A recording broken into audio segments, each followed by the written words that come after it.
The rain hammered against the windows of our little cottage in the Cotswolds, mirroring the storm brewing inside me. For 20 years, Ingrid and I had built a life here, a life I thought was filled with love and trust. I am Elfric, a software engineer, and at 46 I thought I had it all. A beautiful wife, a comfortable home, and a future stretching out before us, painted in hues of contentment. But the colors were about to change, to bleed into something dark and unrecognizable. It started subtly, almost imperceptibly. Ingrid, a veterinarian, always had a demanding job, long hours tending to animals in need. But lately her shifts seemed longer, more frequent, and her explanations vague. Emergency at the farm, she'd say, or a mare's having trouble foaling. I never questioned it, not really. Ingrid was dedicated, compassionate, the kind of person who'd drive through a blizzard to save a stray kitten. It was one of the things I loved most about her. But then came the phone calls. Always hushed, always taken in another room, her voice dropping to a conspiratorial whisper. When I'd ask who it was, she'd brush it off. Just work, she'd say, her eyes darting away. Someone with a sick dog. I started noticing other things too. A new perfume one I hadn't bought her. A sudden interest in her appearance, spending hours in front of the mirror, a guardedness in her eyes, a distance that hadn't been there before. I tried to dismiss it. Maybe I was just being paranoid, insecure. 20 years is a long time, and maybe we were just drifting apart. But the feeling persisted, a knot of unease tightening in my stomach. I started paying closer attention, noticing the little inconsistencies, the half-truths, the evasions. One Saturday, Ingrid told me she had to work. Big surgery, she said. A horse with a broken leg. She kissed me on the cheek, a quick, perfunctory gesture, and hurried out the door.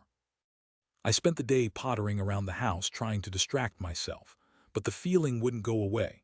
By late afternoon, the anxiety had become unbearable. I decided to surprise her, to bring her lunch at the clinic. It was a small, rural practice just outside of town.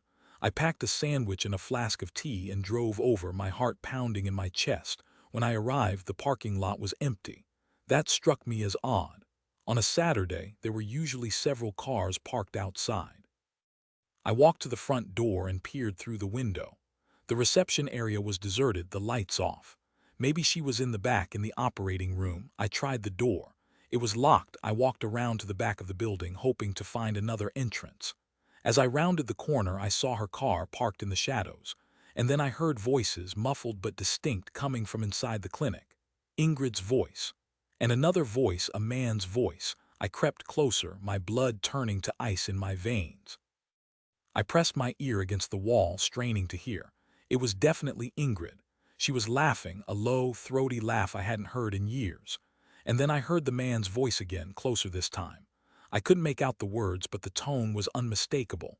Intimate, affectionate. My hand trembled as I reached for the doorknob. It was unlocked. I pushed the door open and stepped inside. The hallway was dark, but a sliver of light spilled out from under the door of one of the examination rooms. I walked towards it, my footsteps silent on the linoleum floor. I reached the door, took a deep breath, and pushed it open. What I saw in that room shattered my world. Ingrid was there, locked in a passionate embrace with a man I'd never seen before. He was tall, muscular, with a shock of blonde hair. They were kissing, their bodies pressed together, oblivious to everything else. They didn't even notice me at first. It was like something out of a nightmare, a grotesque parody of the life I thought we had. Then Ingrid opened her eyes, her face drained of color. She gasped, pushing the man away. "Elfric," she stammered. "What are you doing here?" The man turned around, his eyes widening in shock. He looked like a deer caught in headlights. I can explain," Ingrid said, her voice trembling, but there was no explanation. The scene spoke for itself. The betrayal was so blatant, so complete, that it left me speechless. I just stood there, staring at them, my mind reeling, my heart breaking into a million pieces. I didn't say a word. I just turned around and walked out. I drove home in a daze, the rain blurring the road ahead. I felt numb, disconnected from reality. It was like I was watching a movie, a tragic drama unfolding before my eyes, and I was just a passive observer. I parked the car in the driveway, went inside, and sat down in the living room. I stared out the window, watching the rain lash against the glass. I didn't know what to do, what to think, what to feel. Hours passed. The sky grew dark. Finally, I heard a car pull up outside. Ingrid came in, her face pale and drawn. She walked over to me and knelt down at my feet. "Elfric, please," she said, her voice choked with tears. "Let me explain." I looked at her, at the woman I had loved for 20 years, the woman I had trusted with my heart and my soul, and I felt nothing, just a cold, empty void. "There's nothing to explain," I said, my voice flat. "I saw what I saw." She started to cry, her body shaking with sobs. "It didn't mean anything," she said. "It was just a mistake, a moment of weakness." "A mistake," I said, my voice rising. "You were in an examination room making out with some stranger. How is that a mistake?" "I don't know," she said, her voice barely a whisper. I've been unhappy. I've been feeling trapped. After everything I had done for her, after all the sacrifices I had made, she felt trapped. I had supported her through vet school, I had helped her build her practice, I had given her everything she ever wanted. And this was how she repaid me, with betrayal and lies. "Who is he?" I asked, my voice trembling with anger. "What's his name?" She hesitated for a moment, then whispered, "His name is Casper. He works at the farm." Casper. The name tasted like poison on my tongue. "How long has this been going on?" I asked. She looked down at the floor, avoiding my gaze. "A few months," she said. "A few months," I repeated, incredulous. "You've been lying to me for months." She didn't answer, she just kept crying. I stood up, my legs shaking. "I want you to leave," I said. "Get out of my house." She looked up at me, her eyes filled with panic. "Elfric, please don't do this," she said. "We can work through this. We can go to counseling." "Counseling," I said, my voice laced with sarcasm. "You think a few sessions with a therapist are going to erase what you've done? You've destroyed our marriage, Ingrid. There's nothing left to salvage." She pleaded with me, begged me to reconsider. But my mind was made up. I couldn't stay with her, not after what she had done. The trust was gone, the love was gone. All that was left was a hollow shell, a painful reminder of what we had lost. I packed a bag for her, threw it at her feet, and pointed to the door.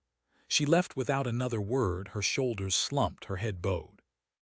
I watched her drive away, the taillights of her car disappearing into the rain, and then I was alone.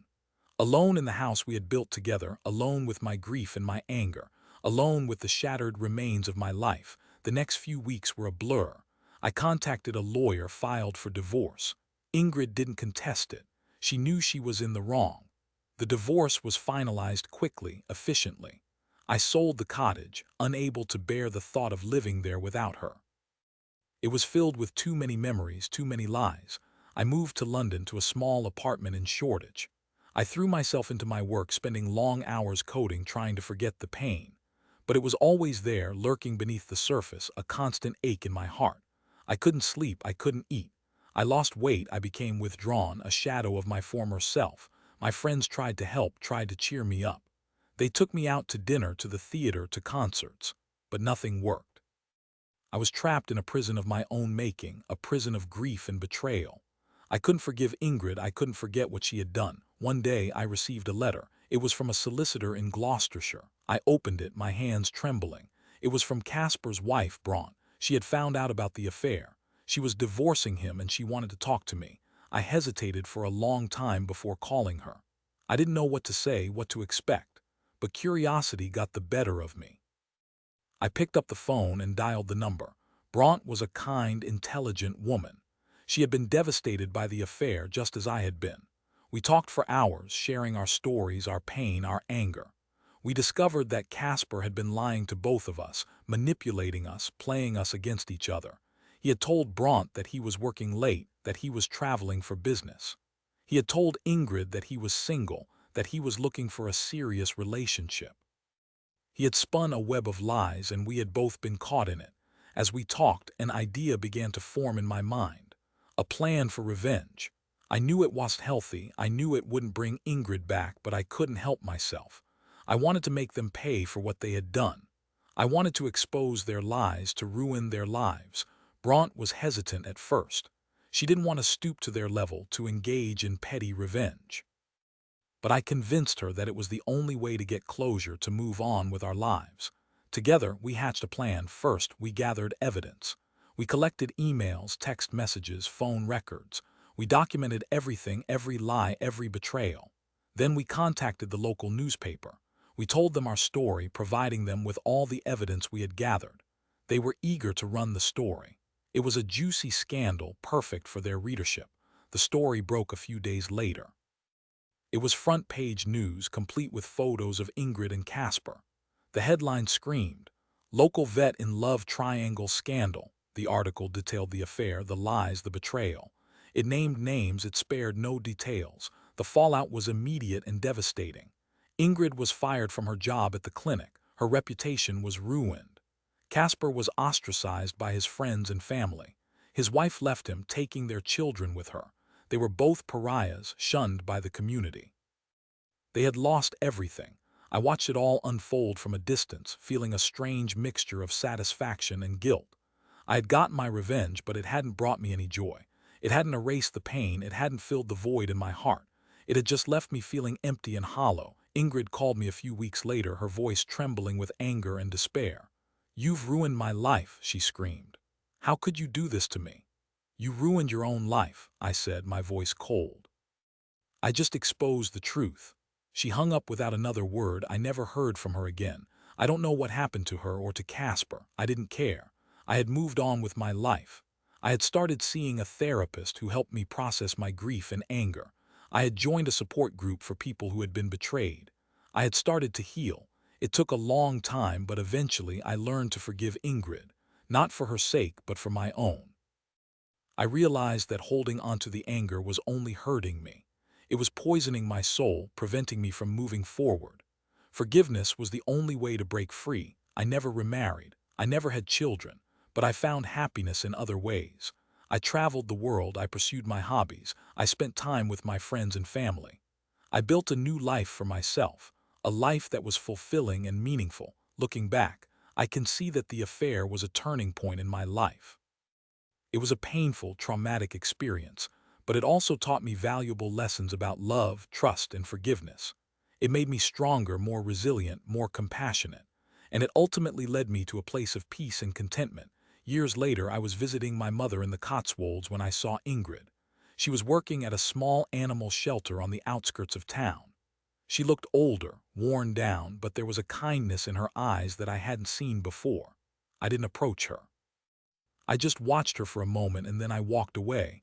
I had nothing left to say. Our story was over, and I was finally at peace.